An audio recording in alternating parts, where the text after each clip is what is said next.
देश में 19 सरकारें हैं एनडीए की। 19। मुझे याद पड़ता है अभी कुछ साल पहले एक समय 21 हो गई थी, तब शायद वो रिकॉर्ड भी था, क्योंकि इंदिरा जी के समय आखिरी बार ऐसा हुआ था कि देश में 21 सरकारें किसी एक पार्टी की हों। 19 सरकारें, और लोकसभा चुनाव के साथ या उसके बाद, मैंने इस पे लिखा भी था, लोकसभा के चुनाव के साथ और उसके बाद अभी तक कुल शायद मेरे ख्याल से 9 चुनाव हो गए दिल्ली मिला के। उन 9 में से 6 एनडीए जीता है। 6।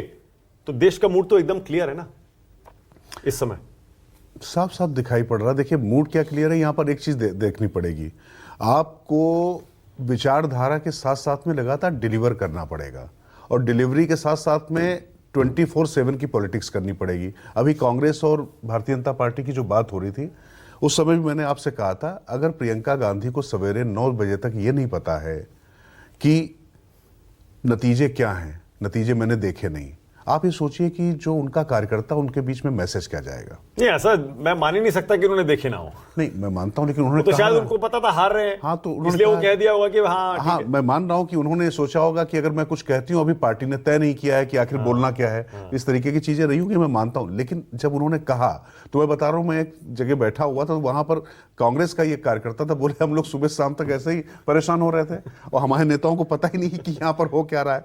तो मैं कह रहा हूं कि थोड़ा सा गंभीरता आप में है, लेकिन उसको दिखाने की भी जरूरत है, ये बात कह रहे थे। और मूड की जहां तक रही बात, तो मुझे लगता है कि भारतीय जनता पार्टी जब हारती है तो सीखती बहुत जल्दी है, और जैसे ही 240 सीटों पर वो सिमटी, तो उसके बाद जो नरेंद्र मोदी या उनके जो आसपास के लोग को लगने लगा था कि राष्ट्रीय स्वयंसेवक संघ से बड़ी भारतीय जनता पार्टी हो गई है, तो पहले तो उन्होंने आरएसएस और भारतीय जनता पार्टी परिवार में सब कुछ दुरुस्त किया। उसके बाद फ्री बीज या मुफ्तखोरी, जो तमाम चीज़ों की जो बात की जाती है, उस मुद्दे पर भी जैसे दिल्ली में उनको लगा कि इस पर लड़ना है, तो प्रधानमंत्री खुद उस पर उतरे पिच पे और यहाँ पर लड़े आके।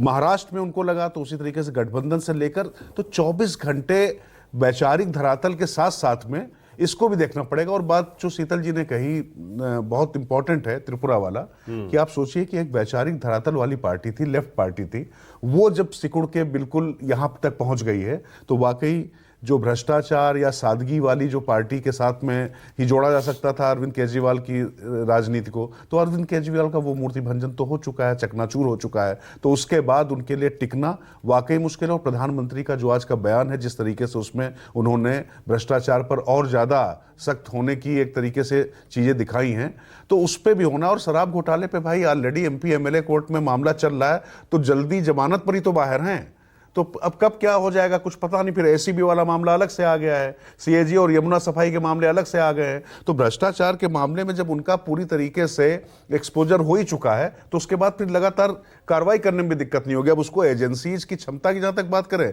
तो मुझे याद है कि दिग्विजय सिंह ने यूपी के मामले में एक बार कहा था कि हमारे पास माँ है, तो माँ सीबीआई होती थी, आज की तारीख में तो बाबा ईडी भी है।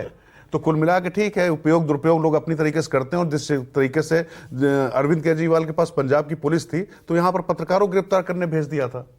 तो शक्ति का दुरुपयोग जो है सत्ता सिखा देती है, और मुझे लगता है कि जनता ही उस शक्ति को बैलेंस करती है, और अहंकार का जवाब हमेशा मिलता है। पर बात यह है कि कौन कितना सीख पा रहा, मुझे लगता है। अब सुकेश